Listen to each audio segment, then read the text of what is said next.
प्यारे विद्यार्थियों, आधुनिक कला में हमने प्रभाववाद पढ़ा, नवप्रभाववाद पढ़ने जा रहे हैं। इससे पहले हम यथार्थवाद, रोमांसवाद, नवशास्त्रीयतावाद इनका अध्ययन कर चुके हैं। 20वीं सदी के बाद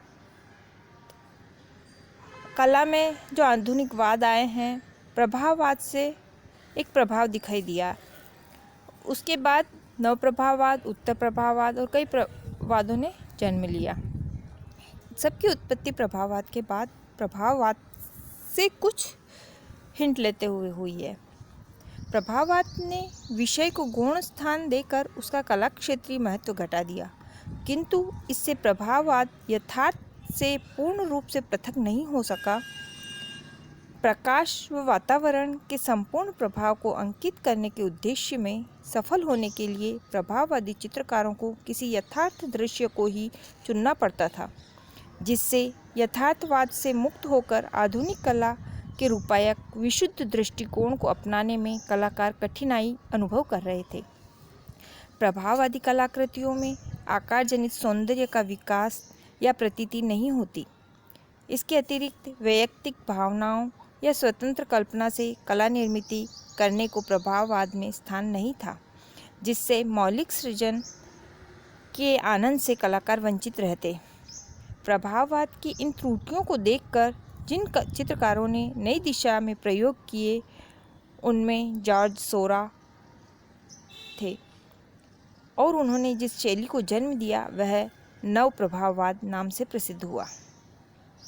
प्रभाववाद से असंतुष्ट होकर रेनवार ने मनुष्याकृतियों को ठोस रूप में चित्रित करके अपना चित्र स्नानमग्ना युवतियाँ बनाया, और लगभग उसी समय जॉर्ज सोरा ने उसी विषय को लेकर नव प्रभाववाद का प्रथम चित्र स्नान स्थल पूर्ण किया।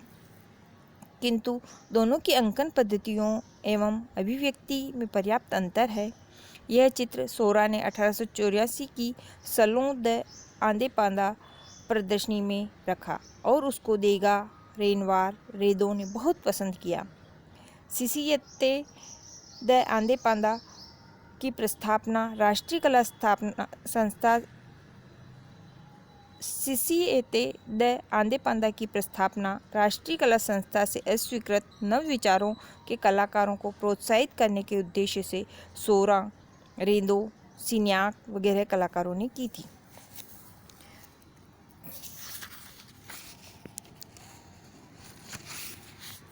विशुद्ध नवप्रभाववादी ने अपनी रंगन पद्धति के नियमों को निश्चित विशुद्ध मूल रंगों के अमिश्रित छोटे धब्बों से रंगांकन यह सोरा की अंकन पद्धति की विशेषता थी। ये धब्बे नियंत्रण पूर्व पूरे पट पर एक से लगाए जाते थे। इसके विपरीत प्रभाववादी चित्रकारों का तुलिका संचालन मुक्त व स्वच्छंद था। वह उस पर कोई नियंत्रण नहीं होता था, न उसमें कोई सुसूत्रता थी।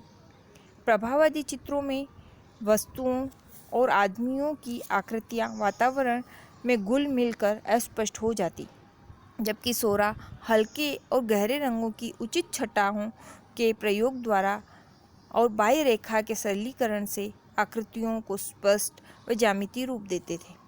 वे वातावरण से पृथक करते। आकृतियों को स्पष्टता मिलने से सोरा के चित्र प्रसंगनिष्ठ बन गए।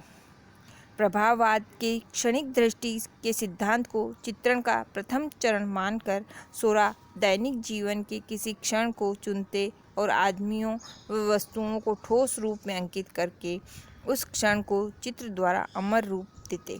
संक्षेप में प्रभाववाद में प्रकाश व वातावरण जैसे चंचल तत्वों का आभास है, जबकि नवप्रभाववाद में आदमियों व वस्तुओं के सरलीकृत ठोस आकारों द्वारा जीवन के प्रसंगों का परिणामकारक दर्शन है।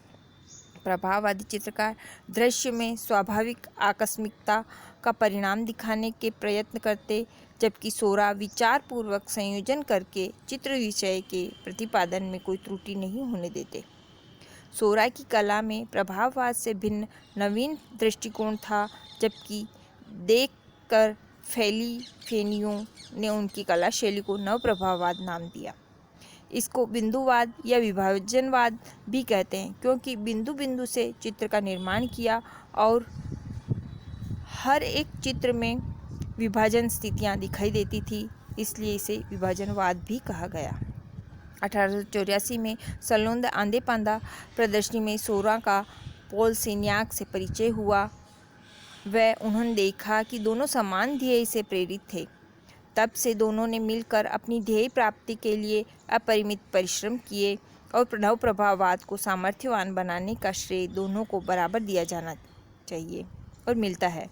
1890 में प्रकाशित सिन्याक की पुस्तक दोजेन दे लाक्रा ओ न्यू इम्प्रेशनिज्म में नव प्रभाववाद के सिद्धांतों का विस्तृत वर्णन है। सिन्याक ने लिखा है, पट के सम्मुख चित्रकार को चाहिए कि वे पहले जिन रेखाओं व समतलों द्वारा रचना करना चाहते हैं उनको निश्चित रूप से जिन रंगों व छटाओं की योजना करना चाहते हैं उनकी पूर्व कल्पना करें। प्रथम दो छटाओं के बीच के विरोध को निश्चित करके बाद में एक के पश्चात दूसरी इस तरह अधिक छटाओं का समावेश कर सकते हैं। चित्रकार को रंगों के क्रम में व अनुपात का सूक्ष्म निर्णय लेना चाहिए। रंग, छटा व रेखा का चित्र के इष्ट प्रभाव से समन्वय करना होना चाहिए। वर्ण क्रम की सुसंगति से चित्र रचना करने वाला चित्रकार संगीतकार के समान है। रेखाओं व रंगों द्वारा भावनाओं की पूर्ति करने वाला चित्रकार कवि व निर्माता के समान है। नव प्रभाववाद की परिभाषा करते हुए सिन्याक ने लिखा है, यकायक सोरा को ज्ञात हुआ कि चित्र क्या है। चित्र का अर्थ है लय, संतुलन व विरोध के नियमों का पालन करके की गई रचना। चित्र निसर्ग का अनुकरण मात्र नहीं है, चित्र श्रेष्ठ श्रेणी का सर्जन है, जबकि निसर्ग का अनुकरण करके की गई कृति अवसरवाद मात्र है। नवप्रभाववादियों ने विज्ञान पर अत्यधिक बल दिया, क्योंकि उनका विश्वास था कि उससे चित्रकला को सरल बनाया जा सकता है। विज्ञानी शेवरोल, रूड और मैक्सवेल के प्रकाश व रंगों संबंधी सिद्धांतों व डेविड सटर की दृष्टि के चमत्कार का अध्ययन करके नवप्रभाववादियों ने अपनी रंगांकन पद्धति के नियमों को निश्चित किया। शेवरोल के मूल व माध्यमिक रंगों का चक्र व समयावच्छेदी विरोध का सिद्धांत के अध्ययन से उन्होंने विशुद्ध रंगों के पारस्परिक सुसंगति के नियम बनाए। इस सिद्धांत के अनुसार अपूरक रंगों का समीपीकरण एक दूसरे के स्वतंत्र वर्ण के प्रभाव को परिवर्तित करता। विज्ञानी रूड ने रंगों संबंधी प्रयोग करके सिद्ध किया था कि रंगों के प्रत्यक्ष मिश्रण से नेत्र द्वारा किए गए मिश्रण या दृष्टिजन्य मिश्रण का परिणाम अधिक तीव्र और चमकीला होता है।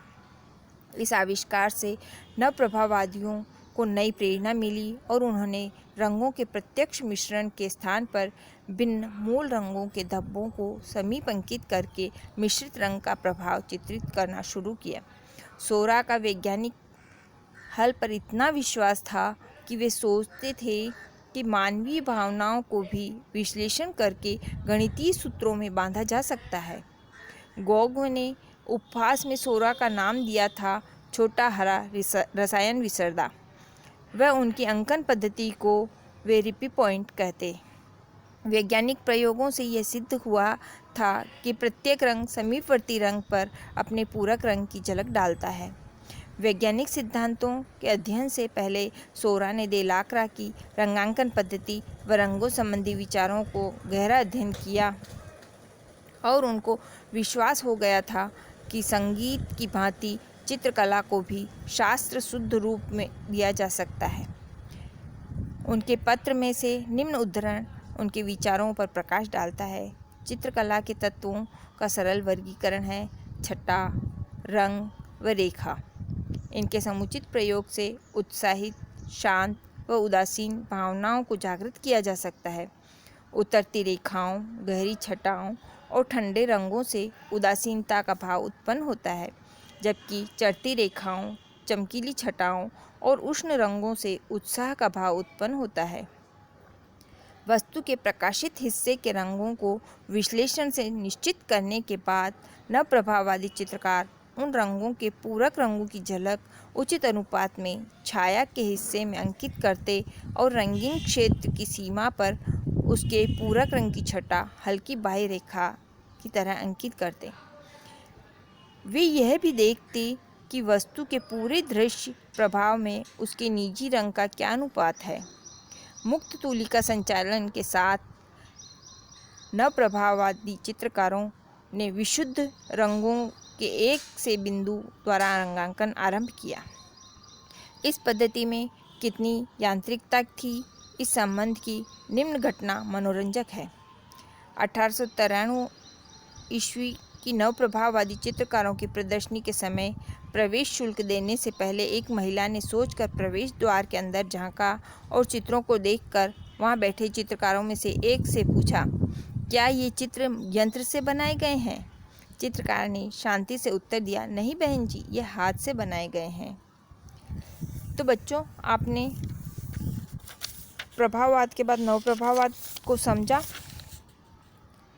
इसके दो कलाकार हैं, जॉर्ज सोरा, जिसे कई लोग स्यूराट, सेरा, सोएरा आदि नाम से भी जानते हैं, और एक है सिन्याक, जिससे यह मिला सोरा, और दोनों के विचार एक जैसे थे, पॉल सिन्याक और जॉर्ज सोरा। इन्होंने बिंदुवाद को जन्म दिया, बिंदु बिंदु करके चित्रण किया। कल हम उत्तर प्रभाववाद का अध्ययन करेंगे। उत्तर प्रभाववाद बहुत महत्वपूर्ण है। असल में समझा जाए तो नव प्रभाववाद और प्रभाववाद के बाद जो उत्तर प्रभाववाद ने जन्म लिया, उसी से ही कई नई शैलियाँ डेवलप हुई, और इसे आपको समझना है, रटना है, ये समझ लो। इसलिए उत्तर प्रभाववाद आपके लिए बहुत महत्वपूर्ण है। हर एक परीक्षा में उत्तर प्रभाववाद का कोई ना कोई कलाकार पूछ ही लिया जाता है। वान गो, गॉग और सेजान, तीनों ने अपने अपने विचार दिए, और इन तीनों के विचार, एक ने आकार रूप को लेकर दिया, एक ने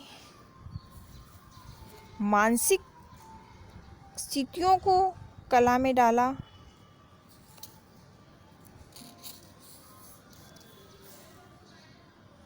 और एक ने सामाजिक स्थितियों को।